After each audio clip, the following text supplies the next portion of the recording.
રાજ્યમાં ગુંડા તત્વો સામે બુલડોઝર એક્શન યથાવત છે। સુરતના સચિન જીઆઈડીસી નજીક દબાણ હટાવવાની કાર્યવાહી કરાઈ। માથાભારે જીવન ભરવાડના ગેરકાયદેસર બાંધકામને તોડી પાડવાની કામગીરી કરાઈ। જીવન ભરવાડે સરકારી જમીન પર જમાવ્યો હતો કબજો। સરકારી જમીન પર 150થી વધારે મકાનો બાંધ્યા હતા। હવે ગેરકાયદેસર બાંધકામ પર બુલડોઝર ફર્યું। જીવન ભરવાડ સામે નોંધાયેલા છે મારામારી સહિતના ગુના।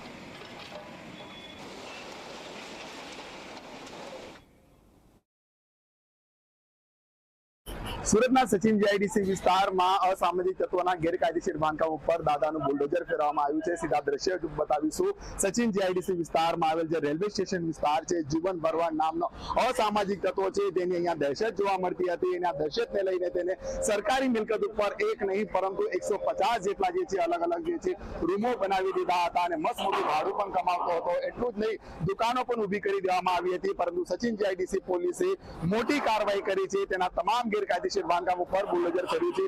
આપણી સાથે જે સચિન જીઆઈડીસી ના પીઆઈ જે છે કુલદીપસિંહ ગોહિલ સર, કઈ રીતના અસામાજિક તત્વોનો કહેર હતો અને પોલીસની મોટી કાર્યવાહી કહી શકાય?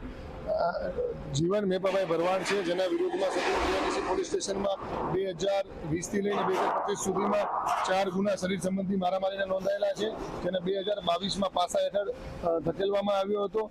અને આ જે તમે જોઈ શકો છો એ સરકારી ખાડીની જે જગ્યા છે તેમાં આશરે 15 વર્ષથી તેનો કબજો છે અને 149 જેટલી ઓરડીઓ છે જે અલગ અલગ મજૂરોને ભાડે આપે છે। ભાડે આપી અને જે મહિનાના ભાડાના પૈસા છે પોતે ઉઘરાવે છે અને એ પ્રકારની ટૂંકમાં એની મુવમેન્ટ હતી અને અગાઉ 4 જેટલા ગુનામાં સંડોવાયેલો હતો, જેથી અત્યારે ગેરકાયદેસર સરકારી મિલકત ઉપર દબાણ હોય એ દૂર કરવાની સૂચના હોય, જેથી 149 જેટલા રૂમ છે એ આજે એસએમસીને સાથે રાખી અને ડિમોલેશન કરવામાં આવી રહ્યું છે। સર, કઈ રીતના ડીજીપીના આદેશ બાદ હવે પોલીસ એક બાદ એક હરકતમાં આવી રહી છે અને આ શહેરનું મોટામાં મોટું મેગા ડિમોલેશન કહી શકે?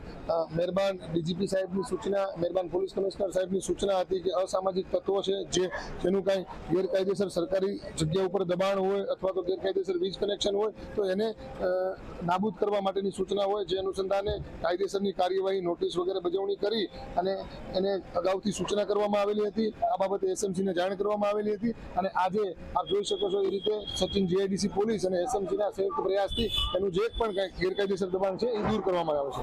સર, હવે કઈ રીતના એની આખી દહેશત હતી અહીંયા અને જે પોલીસે એને હેકડી ઉતારી દીધી હોય?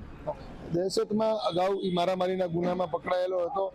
4 કે 5 ગુના છે, જેના અનુસંધાને આપણે વિચારી શકીએ કે ભાઈ વ્યક્તિ ગુનાહિત માનસિકતા ધરાવતો છે અને ઘણા બધા ગુનામાં સંડોવાયેલો છે। બિલકુલથી જોઈ શકાય છે કે હાલ તમને હું દ્રશ્ય ફરી બતાવીશ કે આ રીતના તમામ જે રીતના સરકારી જગ્યા છે એના સરકારી જગ્યા ઉપર એક નહીં પરંતુ 150 જેટલા જે છે અલગ અલગ રૂમો બનાવી કાઢ્યા હતા, ભાડે આપી દીધા હતા અને મસ્ત મોટું ભાડું જે જીવન ભરવાડ જે અસામાજિક તત્વો છે તે કમાવતો હતો।